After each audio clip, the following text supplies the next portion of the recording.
Hi everyone! In this video, I'm going to show you how to cut in Illustrator. This is a really useful way to split up objects in your designs, so let's dive in. To get started, go to the toolbar on the left and find the knife tool. You'll find it hidden under the eraser tool. Just click and hold on the eraser tool and a small menu will pop up. From there, click on Knife. Once you've selected the knife tool, you can now cut your shape. Simply click and drag across the shape, and Illustrator will slice it right where you draw your line.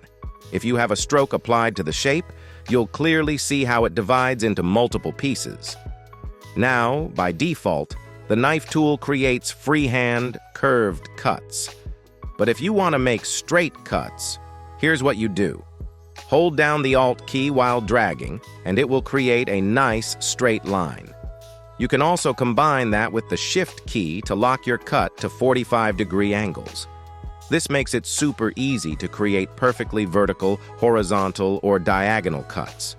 Once you've made your cuts, you'll see your shape has been split into different sections, and each one can be moved or edited individually. And that's it. Now you know how to cut shapes using the knife tool in Illustrator.